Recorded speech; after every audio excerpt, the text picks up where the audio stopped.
जय हिंद विद्यार्थियों, आपका स्वागत है आपके अपने YouTube channel online Gurukul free classes पर। देखो, नया सेशन जो है वो शुरू हो चुका है और इस नए सत्र में आपके एनसीईआरटी की जो बुक है उसमें काफ़ी जो है वो चेंजेस देखने को मिल रहे हैं। तो इसलिए नए सत्र में नए तरीके से हम एनसीईआरटी मैथ को सॉल्व कर रहे हैं। पिछली वीडियो में हमने प्रश्नावली 1.1 का पहला प्रश्न किया था, तो जिसने उस वीडियो को अभी तक नहीं देखा है तो वो हमारी प्लेलिस्ट पर जाकर उन वीडियो को देख सकते हैं।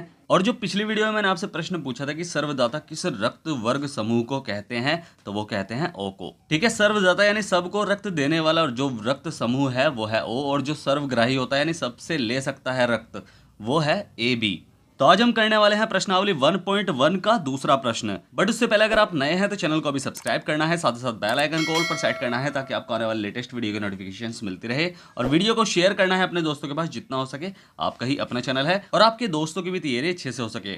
तो प्रश्नावली 1.1 के दूसरे प्रश्न में हमें दिया गया है कि पूर्णांकों के निम्नलिखित युग्मों के एचसीएफ और एलसीएम ज्ञात कीजिए और इसकी जांच कीजिए कि दो संख्याओं का गुणनफल बराबर होता है क्या एचसीएफ गुणा एलसीएम के। तो बिल्कुल आसान तरीके से इस प्रश्न को समझेंगे। मुझे उम्मीद है आपको प्रश्न अच्छे से समझ में आएगा 100%। तो चलिए शुरू करते हैं इस वीडियो को और सीखते हैं कैसे सॉल्व करना है इस प्रश्न को। तो देखो, प्रश्न सॉल्व करने से पहले प्रश्न को समझना बहुत जरूरी होता है। देखो, क्वेश्चन में कहा क्या गया है कि पूर्णांकों के निम्नलिखित युग्मों के एचसीएफ और एलसीएम ज्ञात कीजिए। पहला हिस्सा यहाँ है, यानी हमें एचसीएफ और एलसीएम ज्ञात करना है और फिर इसकी जांच करनी है कि दो संख्याओं का गुणनफल बराबर होता है क्या एचसीएफ गुणा एलसीएम के। तो पहले एचसीएफ और एलसीएम निकालना है हमें। तो एचसीएफ और एलसीएम कैसे निकालते हैं ये आपको समझना है, ध्यान से समझना, सिर्फ देखना है। ठीक है, अगर आप कर सकते हैं तो मेरे साथ इसे सॉल्व भी करना है। ठीक है, तो 26 के पहले गुणनखंड निकालने हमें, दोनों के अलग अलग गुणनखंड निकाल लो। पहला क्वेश्चन हमारा क्या है, फर्स्ट क्वेश्चन पहले डालो कि 26 और 91। ठीक है, तो 26 के अभाज्य गुणनखंड निकालो पहले। तो 26 के अभाज्य गुणनखंड निकालेंगे तो 2 से कटेगा, तो 2 से 2 एकम 2, 2 तिये 6। फिर किससे कटेगा, फिर कटेगा 13 से, तो 13 एकम 13।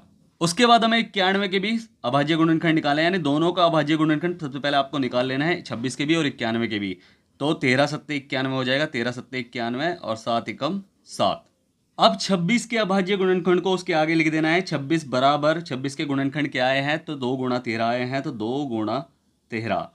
उसके बाद ऐसे ही 91 यानी 91 के भी अभाज्य गुणनखंड लिख देना है। तो अभाज्य गुणनखंड क्या आए हैं, अल्फा। देखो, हमेशा असेंडिंग ऑर्डर में लिखना है। सबसे छोटी संख्या पहले हो गया 7 मल्टीप्लाई 13। ठीक है, यानी आरोही क्रम में इसे लिख देना है। तो गुणनखंड छोटे वाला पहले लिखेंगे और उसके बाद बड़े वाला लिखेंगे। अब समझना है क्वेश्चन को यहाँ से कि एचसीएफ कैसे निकालते हैं। एचसीएफ निकालने का जो तरीका है ना, बस आपको वो ध्यान देना है, ध्यान से सुनना है मेरी बात। ठीक है, एचसीएफ निकलता है, जो गुणनखंड आपने निकाले हैं उन गुणनखंडों में कॉमन गुणनखंड की सबसे छोटी घात। फिर से कह रहा हूं, कॉमन गुणनखंड की सबसे छोटी घात। कॉमन का मतलब क्या होता है कि जो दोनों में आ रहा है। भाई, 2 दोनों में आ रहा है क्या, नहीं आ रहा है। तो 7 दोनों में आ रहा है क्या, नहीं आ रहा है। बट 13 दोनों में आ रहा है। ठीक है, तो मान लो अगर यहाँ पावर 2 होता और यहाँ पावर कुछ नहीं है तो वहां माना जाता है 1। तो कॉमन गुणनखंड की सबसे छोटी घात, अगर छोटी घात लेनी है तो 13 की पावर 1 लेंगे। ठीक है, ना कि 2 लेंगे। ठीक है, बट यहाँ दोनों की पावर जो है वो 1 1 ही है। तो एचसीएफ हमारा क्या होगा, एचसीएफ कॉमन गुणनखंड की सबसे छोटी पावर, दोनों के पास 1 1 है, तो 13 की पावर 1 ही, यानी सिर्फ 13 ही इसका एचसीएफ निकलेगा। नोट कर रहे हैं तो नोट जरूर कर लेना कि कॉमन गुणनखंड की सबसे छोटी घात जो है वो एचसीएफ होती है। अभी तो पहला ही प्रश्न है, तो पहले इस प्रश्न को सॉल्व करते हैं। कैसे सॉल्व करना है, आगे जो प्रश्न बनेंगे उसमें हम और अच्छे से सीख पाएंगे। ठीक है, तो एचसीएफ हमारा क्या आ गया, एचसीएफ हमारा 13 आ गया। अब हमें एलसीएम निकालना है। एलसीएम कैसे निकालेंगे, एलसीएम भी सेम टू सेम आपको ऐसे ही करना है, बट एलसीएम का जो ट्रिक है वो थोड़ी सी अलग है। एलसीएम कैसे निकालते हैं, एलसीएम में जितने भी गुणनखंड यूज हो रहे हैं, यानी सारे गुणनखंड की सबसे बड़ी पावर। ठीक है, एचसीएफ नोट कर रहे हैं, फिर कह रहा हूं नोट कर लेना। एचसीएफ कहीं लिख रहे हैं तो लिख लो कि एचसीएफ कॉमन गुणनखंड की सबसे छोटी घात और एलसीएम सभी गुणनखंड की सबसे बड़ी घात। तो एलसीएम में कौन कौन से गुणनखंड यूज हो रहे हैं, देखो 2 भी यूज हो रहा है, 13 भी यूज हो रहा है और 7 भी यूज हो रहा है। तो 2 भी लिख लेंगे, यानी सारे गुणनखंड 2 गुणा 7 और गुणा 13। देखो दोनों में 13 है तो 2 बार 13 नहीं लिखना है, एक बार ही लिख देना है। ठीक है, तो गुणा 13 हो जाएगा। ठीक है, सबसे बड़ी पावर होनी चाहिए, दोनों के ऊपर 1 1 पावर है। अगर यहाँ 2 होता तो हम 2 वाला ले लेते, 13 गुणा 13 कर देते। ठीक है, अब इसकी गुणा कर दो, 7 दूनी 14 और 14 की 13 में गुणा करेंगे तो आएगा 182। क्या आएगा, 182। तो एलसीएम निकला है 182।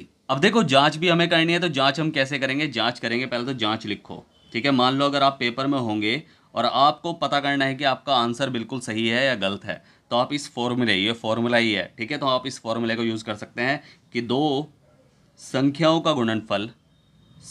का गुणनफल बराबर HCF गुणा LCM। तो दो संख्याएं हमारी कौन सी थी, वो दो संख्याओं को गुणनफल के नीचे लिखेंगे। दो संख्याएं हमारी 26 और 91 थी, तो हम लिखेंगे 26, ठीक है, 26 गुणा 91, ठीक है। गुणनफल का मतलब होता है गुणा करके लिखना उन्हें, ठीक है। 26 गुणा 91 बराबर HCF हमारा क्या है, HCF हमारा है 13 और मल्टीप्लाई LCM हमारा क्या है 182। अब देखना है मल्टीप्लाई करके दोनों साइड की कि क्या दोनों साइड बराबर आ रही हैं क्या। देखो 26 में 91 की मल्टीप्लाई अगर हम करेंगे तो मल्टीप्लाई करके आएगा 2366। कितना आएगा 2366। और ऐसे ही 13 की 182 में मल्टीप्लाई करके जब आप मल्टीप्लाई आप करना है, देखो आपको ध्यान से करना है मल्टीप्लाई, मल्टीप्लाई आपको सीखना है, ठीक है। 13 की 182 में मल्टीप्लाई करके 2366 ही आएगा। तो दोनों साइड जब बराबर हो जाए तो समझ लो आपका आंसर भी सही है। तो इसे लिख लें कि बाया पक्ष बराबर दाया पक्ष, या फिर LHS बराबर RHS, यानी लेफ्ट हैंड साइड बराबर राइट हैंड साइड। क्लियर। तो इस तरह ही आपको प्रश्न को सॉल्व करना है। ऐसे ही आपको बिल्कुल पूरे क्वेश्चन को सॉल्व करना है कि कैसे उत्तर की जांच करते हैं और कैसे उनका HCF और LCM निकालते हैं। अब देखो हमने पहला क्वेश्चन तो सॉल्व कर लिया, अब थोड़ा सा प्रैक्टिस करते हैं। प्रैक्टिस कैसे करते हैं, अब अगला क्वेश्चन को हम इसी तरीके से सॉल्व करेंगे। हमें क्या करना है कि हमें वही कहा है कि पहले HCF और LCM निकालिए। तो HCF और LCM निकालने के लिए हमें क्या करना पड़ेगा, इन दोनों संख्याओं के गुणनखंड निकालो, वो भी अभाज्य है। तो 510 किससे कटेगा, 500 का 10 पहले तो जीरो आ रही है तो 2 से कटेगा, 2 दूनी 4 और 2 दूनी 4 आ गया तो बचा क्या, 2 पंजे 10 और 2 पंजे 10, 255 आ गया। फिर 5 से कट सकता है, 5 पंजे 25, 5 ही कम 5, फिर 3 से भी कट सकता है, ठीक है, 3 से भी कट सकता है, ऐसा नहीं है 3 से नहीं कट सकता। 3 ही कम 3, 3 सत्ते 21, फिर 17 से कटेगा, 17 ही कम 17, ठीक है। अब ऐसे ही 92 के भी अभाज्य गुणनखंड निकाल देने हैं। 92 के अभाज्य गुणनखंड जब निकालेंगे हम तो किससे कटेगा, 2 से कटेगा, 2 चौक 8, 2 छिक 12, फिर 2 से कटेगा, 2 दूनी 4, 2 तिये 6, फिर 23 से ही कटेगा। 23 एक अभाज्य संख्या है तो 23 ही कम 23। अब 510 के आगे 510 के गुणनखंड लिख लो। 510 बराबर 2 गुणा 3 गुणा 5 गुणा 17। देखो मैंने बताया ना कि आरोही क्रम में लिखो, तो 2 गुणा 3 गुणा 5 गुणा 17, ऐसे ही 92 के लिखो। अब देखो यहाँ 2 दो बार आ रहा है तो 2 की घात 2 सीधा आप लिख सकते हो, तो 2 की घात 2 लिख दो और मल्टीप्लाई 23 लिख लो, ठीक है। अब आपको ध्यान से समझना है, ठीक है। क्या निकाल रहे हैं हम, HCF निकाल रहे हैं। तो HCF निकलेगा क्या, कॉमन गुणनखंड की सबसे छोटी घात। तो कॉमन जो गुणनखंड है यानी जो दोनों में आ रहा है, दोनों में क्या आ रहा है, 2 आ रहा है, ठीक है। 3 नहीं आ रहा, 5 नहीं आ रहा, 17 नहीं आ रहा, या 23 नहीं आ रहा, 2 आ रहा है। तो 2 की सबसे छोटी घात कौन सी है, ये तो घात 2 वाला है, इसकी घात 2 है और इसकी घात क्या है, 1 है। सबसे छोटी घात कौन सी है, ये वाली है ना, 2 की घात 1। तो हम लिख देंगे कि 2, ठीक है। अगर 2 लिखा है तो इसका मतलब यह है कि उसकी घात जो है वो 1 ही है। तो HCF क्या निकला है, HCF निकला है 2। अब ऐसे ही LCM निकाल लेंगे, LCM भी निकाल लेंगे। LCM कैसे निकालेंगे, सारे गुणनखंड की सबसे बड़ी पावर, सारे गुणनखंड जो जो यूज हो रहे हैं, देखो 2 यूज हो रहा है दोनों में, तो 2 की सबसे बड़ी पावर कौन सी है, 2 की घात 2, तो 2 की घात 2 लिख लेंगे। मल्टीप्लाई 3 यूज़ हो रहा है तो 3 भी लिख लेंगे। मल्टीप्लाई 5 यूज़ हो रहा है, 5 भी लिख लेंगे। मल्टीप्लाई 17 भी यूज़ हो रहा है, 17 भी लिख लेंगे। और फिर 23 भी यूज़ हो रहा है तो 23 भी लिख देंगे। यानी सारे गुणनखंड लिख लेंगे। उनकी सबसे बड़ी पावर ली है हमने, इसकी ली है क्योंकि पावर और किसी की थी नहीं, बस इसी की थी। इसके 2 गुणनखंड थे, मतलब 2 जगह थी ये, हमने सबसे बड़ी पावर ली है। तो सबसे बड़ी पावर LCM में लेना है, सबसे छोटी पावर HCF में लेना है, ठीक है, कॉमन गुणनखंड की, और सबसे बड़ी पावर सारे गुणनखंड की। अब जब इनकी मल्टीप्लाई करेंगे तो आएगा 23,460, ठीक है। मल्टीप्लाई आप करके देख लेना कि 2 गुणा 2 गुणा 3 गुणा 5 गुणा 17 गुणा 23, ठीक है। तो 2 की घात 2 का मतलब क्या है, 2 बार लिखना, तो 2 बार मैंने लिख दिया। अब इनकी जब मल्टीप्लाई करेंगे तो आएगा क्या, 23,460। ये आपको मल्टीप्लाई खुद करनी है, ठीक है। यानी HCF हमारा क्या निकला, HCF हमारा 2 निकला, और LCM क्या निकला, LCM निकला हमारा कि 23,460। अब इसकी हम करेंगे जांच। अब जांच कैसे करेंगे कि दो संख्याओं का गुणनफल, दो संख्याओं का गुणनफल बराबर क्या होता है, HCF गुणा LCM। दो संख्याओं का गुणनफल मतलब क्या कि दो संख्याओं की गुणा, यानी संख्या कौन कौन सी थी, 510 और गुणा 92 थी, ठीक है, 92 थी। और ऐसी HCF हमारा क्या निकला था, 2 निकला था, और मल्टीप्लाई LCM हमारा क्या निकला था, 23,460।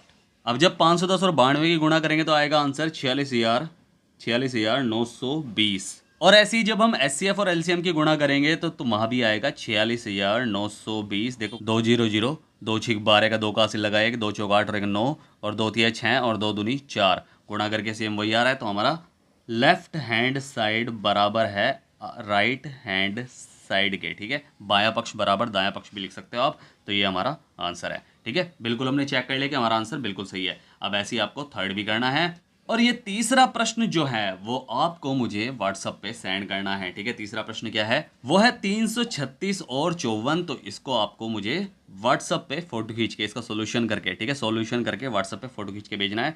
तो ये आपका HW है जो आपको मुझे व्हाट्सएप पे भेजना है, ठीक है। करना क्या है, करना आपको वही है कि पहले आपको HCF निकालना है, फिर LCM निकालना है, फिर उनकी जांच करनी है। जांच आपको किस तरह करनी है, ये फॉर्मूला आपको याद रखना है कि दो संख्याओं का गुणनफल बराबर HCF गुणा LCM। आगे जाके ये क्वेश्चन में, बहुत से क्वेश्चनों में काम आएगा ये फॉर्मूला। तो फॉर्मूला भी आपको याद रखना है, ठीक है। कभी भी मैं आपसे पूछ सकता हूँ कि दो संख्याओं का गुणनफल बराबर क्या होता है, HCF गुणा LCM होता है। तो फॉर्मूला आपको याद रखना है। और अगर आपको नोट करना है तो आप इसे नोट कर सकते हैं कि HCF निकालने का तरीका क्या है। HCF कैसे निकालते हैं कि कॉमन गुणनखंड की सबसे छोटी घात, ठीक है। कॉमन गुणनखंड की सबसे छोटी घात जो है वो HCF होती है। और LCM किसे कहते हैं, LCM सभी गुणनखंड की, यानी LCM कैसे निकालते हैं, सभी गुणनखंड की सबसे बड़ी घात, ठीक है, बड़ी घात। तो ये आपका LCM निकलेगा इससे। HCF कैसे, कॉमन गुणनखंड की सबसे छोटी घात, और LCM कैसे है कि सभी गुणनखंड की सबसे बड़ी घात। क्लियर है। कोई भी डाउट हो तो आप मुझसे पूछ सकते हैं। मैंने डिस्क्रिप्शन बॉक्स में टेलीग्राम, इंस्टाग्राम, व्हाट्सएप तीनों की लिंक दे रखी है, या फिर स्क्रीन पे भी जो नंबर फ्लैश हो रहा है ये व्हाट्सअप नंबर है। आप यहाँ भी मुझसे आप कुछ भी पूछ सकते हैं, चाहे इस सब्जेक्ट से रिलेटेड, चाहे आप किसी भी सब्जेक्ट से रिलेटेड कुछ भी पूछना चाहते हैं तो पूछ सकते हैं। मैं 100% आपकी हेल्प करूंगा। और आज का जो आपका प्रश्न है कि निम्नलिखित में से इलेक्ट्रॉन की खोज किसने की, यानी इन चारों में से इलेक्ट्रॉन की खोज किसने की, इसका आंसर आपको मुझे कमेंट बॉक्स में लिखकर जरूर बताना है, ठीक है। होमवर्क आपको मुझे कहाँ भेजना है, व्हाट्सएप पर भेजना है। व्हाट्सएप की लिंक मैंने देखो स्क्रीन पर फ्लैश हो रही है, व्हाट्सएप की लिंक, ठीक है। ये व्हाट्सअप का ही नंबर है और आप इस पर मुझे कोई इस वाले क्वेश्चन की जब आप सॉल्यूशन करोगे उसकी फ़ोटो खींचना साफ सी और मुझे भेजना, ठीक है। मैं चेक करूंगा कि आपको अच्छे से समझ में आया या नहीं आया, या फिर आपने अच्छे से किया है या नहीं किया है, ठीक है। क्लियर। तो मैं ऐसी वीडियो आपके लिए लेकर आता रहूँगा। बस आपको क्या करना है, आपको चैनल को भी सब्सक्राइब करना है, साथ ही साथ बेल आइकन कॉल पर सेट करना है ताकि आपको आने वाले लेटेस्ट वीडियो की नोटिफिकेशंस मिलती रहे। और वीडियो को शेयर करना है अपने दोस्तों के पास ताकि आपके दोस्तों की भी तैयारी अच्छे से हो सके। देखो आंसर मुझे चाहे गलत हो, चाहे सही हो, चाहे समझ में ना आया हो, तो बताना जरूर है, ठीक है। मैं 100% आपकी हेल्प करूंगा। तो चलिए मिलते हैं फिर अगली वीडियो में, तब तक के लिए bye bye, tata, see you, जय हिंद।